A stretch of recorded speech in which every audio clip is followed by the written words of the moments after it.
백산 사주 TV 시청자 여러분 반갑습니다. 백산입니다. 오늘은 명리학 초학자들이 겪을 수 있는 실수나 오해에 대한 5가지를 말씀을 나눠보고자 합니다. 그 첫 번째로 상생상극에 대한 맹목적 수용입니다. 어, 명리 입문서에 가장 먼저 등장하는 것 중에 하나가 음양과 그리고 생과 극에 관한 부분인데, 주로 이 원형으로 하나는 생을 이야기를 하고 하나는 극을 이야기를 하면서 목생화, 화생토, 토생금, 그리고 목극토, 토국수, 수국화 등 이런 모습으로 생과 극을 설명하고 있습니다. 그것은 체의 논리입니다. 체의 논리가 틀렸다는 것이 아니라 적어도 명리학에 있어서는 그 체의 논리 그대로 생과 극을 쓸 수가 없다는 것입니다. 왜냐하면은 명리학에서는 독특하게 희용신이라는 개념이 있고 기구신이라는 개념이 있고 그리고 또 한신이라는 개념이 있습니다. 이들 각각의 오행작용이 서로 다르기 때문에 일률적으로 목은 화를 생하고 화는 토를 생한다든지, 목은 토를 극하고 토는 수를 극한다는 이런 단순한 논리로는 생과 극을 설명할 수도 없을 뿐더러 이해하는 것은 거의 불가능합니다. 그래서 용의 논리로 전환돼야 되는 것입니다. 이것이 명리학에 있어서 상생상극에 대한 체용론인데, 체에서 변환된 용의 논리라는 것은 사주의 중화를 돕는 두 오행인 용신과 희신과 그리고 이를 극하는 기신과 구신 두 가지를 봤을 때 항상 기구신에 해당되는 오행은 희용신보다 상대적으로 오행의 작용력이 강합니다. 그렇기 때문에 희용신은 기구신을 극할 수가 없고 당연히 기구신은 희용신을 극할 수가 있는 것입니다. 그리고 남는 한신이 등장할 때는 일반적인 생과 극의 논리에는 전혀 일치하지가 않는 것입니다. 이런 특징들을 고려하지 않고 천편일률적인 생과 극을 가지고 사주를 분석하고 관찰한다면은 그야말로 반쪽도 안 되는 엉터리 이 생과 극을 해석을 하게 되는 우를 범하게 되는 것입니다. 두 번째는 용신과 용신에 대한 개념이 의 혼란입니다. 전통적으로 용신이라는 것은 중화용신을 지칭합니다. 중화용신이라는 것은 사주의 중화를 돕는 오행으로서 억부와 조후의 잣대로 결정되어집니다.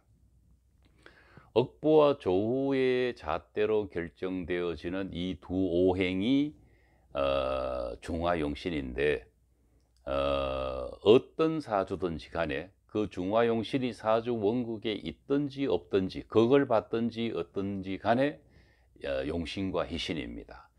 이들 용신을 잣대로 사주를 해석하는 것이지 용신 자체에 지나친 의미 부여를 할 필요는 없는 것입니다. 다시 말하면 용신은 무조건 좋고 기구신은 무조건 나쁘다는 그런 편견에서 벗어나야 하는 것입니다. 그 다음은 이 사주에 없는 것이 용신이라는 것을 많이 주장을 하고 있는데, 이것은 뭐 일고의 가치가 없는 터무니없는 이론 체계입니다. 방금 말씀드렸듯이 사주에 없어도 용신은 용신이고 또 극을 받아도 용신은 용신인 것입니다. 그래서 고전에도 나와 있지만은 용신이 극을 받으면은 쓸 수 없다라는 것은 아마도 용신의 개념이 다르고, 또 그렇지 않다 하더라도 용신의 모든 것을 걸고 있던 그런 시대에는 용신이 감히 이 극을 받는다는 것은 있을 수 없다라는 쪽으로 이해를 할 수가 있습니다. 그러나 그것은 사실무근입니다. 세 번째로 아직도 많은 분들이 사주의 억부를 결정할 때 오행의 숫자가 많으면은 강하다라는 맹목적인 주장을 하고 있습니다. 예를 들어서 4월에 임수가 천간의 임계수를 거느리고 또 지지의 인성에 해당되는 신금이나 유금 정도가 하나 내지 두 개가 있다면은 4월임에도 불구하고 비겁이 강하다라는 논리를 펴는 경우를 적지 않게 보고 있습니다. 어떻게 이런 이론 체제를 주장할 수 있으며 또 이것은 조금만 생각해 보면은 사리의 이치에도 맞지 않는데 왜 이런 것이 일반화되어서 그 명리학의 한 이론으로 정착되어 가고 있을까라는 그런 우려를 금할 수가 없습니다. 사주는 오행의 숫자가 강약을 결정짓지 않습니다. 여름이라면은 화왕지절이기 때문에 화가 강한 계절의 수는 숫자가 많아도 강할 수가 없는 것입니다. 그런 단순한 이치를 생각해 본다면은 어렵지 않게 이해를 할 수가 있을 거라고 생각합니다. 네 번째는 용신의 운이면은 무조건 좋다라고 하는 것에 대한 오해입니다. 용신은 조금 전에도 말씀드렸듯이 사주의 중화를 돕는 두 가지의 오행을 지칭하고 그 용신을 가지고 용신과 희신을 가지고 이 얼마만큼 이 사주가 중화가 되어 있는가를 가늠하게 되는 것입니다. 그래서 용신과 희신에 대한 오행은 가지수는 두 가지지만은 사주 8글자 안에 많이 분포되어 있으면 좋다는 것입니다. 아쉽게도 그 글자들이 기구신에 의해서 극충을 받는다면 아쉬운 일이지만 있는 그대로를 볼 수밖에 없는 것입니다. 그래서 용신의 운이면은 무조건 좋다라고 하는 것은 그 잘못된 생각이니까 급히 고쳐야 하는 것입니다. 용신의 운에서도 죽을 수 있고 또 용신이 이 극충을 받는 것을 매우 꺼려하는 것은 그만큼 사주의 중화를 흐트러 버리기 때문에 그렇게 된다면은 거기에 해당되는 육친이나 또는 심리 해석이 일반적으로 해석되는 것과는 전혀 다른 해석을 만들어냅니다. 그래서 희신과 용신에 대한 해당되는 오행이 극충을 받으면은 심리도 왜곡 현상을 일으키고 또 그걸 받는 그 오행에 해당되는 육친도 매우 어려움에 처할 수밖에 없는 것입니다. 있는 그대로를 보는 것이 중요합니다.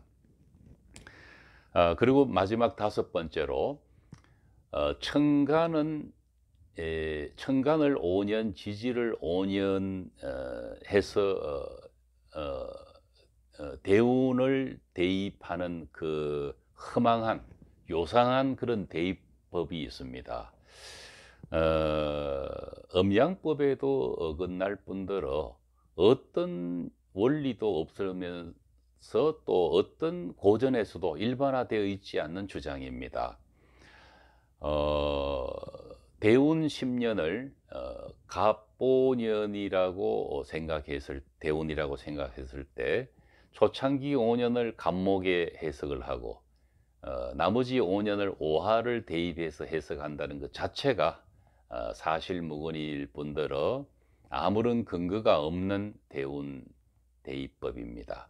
10년을 운을 그대로 천간도 10년, 지지도 10년을 대입을 해야 되는데 다시 말하면은 이 대운이 갑오대운이라면은 이 10년 내내 이 갑오라는 운이 사주의 원국과 작용을 합니다.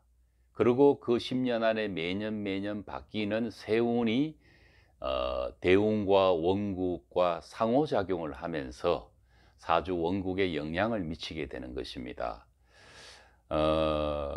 하루바삐 이런 대운 대입법에 대한 잘못된 방법은 고쳐져야 바로잡아져야 된다고 생각합니다. 주변에 또 아직까지 이 5년 5년 대입법을 고집하고 주장하는 분들이 있지만은 어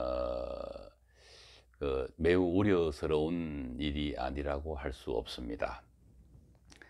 어 마음이라는 것은 명리학에 있어서 오행의 기를 말합니다. 오행의 기는 즉 마음인 것입니다. 마음이 왜 중요한가 하면은 우리가 오행을 하고 읽지만 사실 이것을 사주를 분석하기 위해서는 마음으로 전환해야 되는데, 이 마음으로 전환하는 것이 바로 십간을 전제한 십성이라는 코드로 전환하는 것입니다. 그래서 길흉화복을 만들어내는 것은 하늘에서 갑자기 어떤 선물과 벌을 주는 것이 아니고, 사주에서 비롯되는 그 마음을 통해서 내 스스로가 길흉화복을 만들어낸다는 것입니다. 좋은 운이 결과가 와도 그것은 나로 비롯된 것이고, 나쁜 결과를 가져오는 것도 그것은 타인이 아닌 결국은 자기 마음을 잘 못 썼기 때문에, 치우친 마음을 썼기 때문에 스스로에 의해서 비롯되는 결과라는 것입니다. 식간십성을 통해서 마음을 분석하는 아주 탁월한 심리 분석 체계가 바로 명리학이라고 할 수 있는데, 그러나 초학자들은 십간에 대해서 가벌병정 무기경신임계의 특징을 대충 공부하고는 뭐 그렇게 깊게 공부를 하지 않고 또 넘어가 버립니다. 또 십성 역시 마찬가지입니다. 비경급제, 식신상관, 편제정제, 병관, 정관, 뭐 이런 10가지의 십성에 대한 심리 분석 도구를 매우 열심히 공부를 해야 됩니다. 공부하는 요령은 십간의 특성을 길작용과 그렇지 않은 작용을 구분해서 공부할 필요가 있습니다. 예를 들어서 갑목이라면은 갑목이 희용신일 때의 작용과 기구신일 때의 작용, 심지어는 한신일 때의 작용을 유추해서 분석하는, 그걸 언어로 만들어서 표현할 수 있는 능력을 키워야 합니다. 그렇기 위해서는 희용신과 기구신 또는 한신에 대한 도출이 정확하지 않으면은 이런 해석이 시작부터 어긋나 버리게 되는 것입니다. 그리고 십성 해석도 마찬가지입니다. 십성 해석도 희용신에 의해서 일어나는 이성적 작용과 기구신에 의해서 일어나는 감성적 작용, 그리고 한신이라는 독특한 그런 오행작용을 구분해서 그것을 언어로 표현할 수 있는 훈련을 해야 되는 것입니다. 그리고 마지막에는 이 십간과 십성을 겹쳐서 중청적 해석을 할 수 있는 고도의 해석 능력을 만약에 키울 수 있다면은 명리학의 정통한 명리학을 구사할 수 있는 그런 수준에 이르게 되는 것입니다. 중청적 해석 방법이라는 것은 예를 들어서 관성이 아름다워서 용신인데, 이 관은 가벌병정 무기경신임계 어느 것에도 해당될 수 있습니다.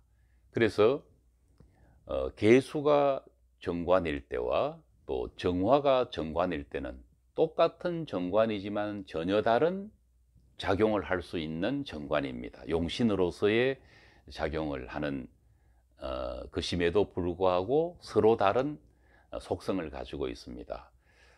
이런 방법으로 정관뿐만 아니라 편인이나 상관이나 이런 다른 십성을 어떤 오행과 만나서 그 십성이 작용을 일으키느냐를 분석해내는 것은 100번 강조해도 모자라지 않을 매우 중요한 이론입니다. 그래서 어 사주에 길흉화복을 성급하게 풀려고 하는 나머지 이론 초기 이론을 기초 이론을 얼렁뚱땅 배우고 '빨리 사주 풀어야지.'라는 것이 중요한 게 아닙니다. 생과 극에 대한 개념을 아주 정확하게, 그다음에 도출된 용신으로 사주를 어떻게 이 희용신과 기구신이 대립되어서 극하거나 합거하고 있는가를 찬찬히 살펴보고, 그리고는 마지막 해석의 단계에 있어서는 식관과 십성의 이성 감성 작용을 구분해서 그 사람의 특징을 헤아리고, 만약에 이 사람에게 좋은 일이 있다면은 어떤 마음 체계로 인해서 이 사람이 좋은 일을 만들어낼 것인가. 만약에 이 사람이 나쁜 결과가 예고되어 있다면은 기구신으로 인해서 발생되는 감성적 마음이 한쪽으로 치우쳤기 때문에 나쁜 결과를 가져올 수 있습니다. 그리고 심지어는 이 기구신의 마음과 희용신의 마음이 충돌해서 희용신의 마음이 왜곡됨으로 인해서 오히려 기구신보다도 더 나쁜 결과를 가져올 수도 있는 것입니다. 오늘은 명리학을 공부한 지 얼마 되지 않은 초학자 여러분들에게 대한 조언 몇 가지를 말씀드렸습니다. 감사합니다.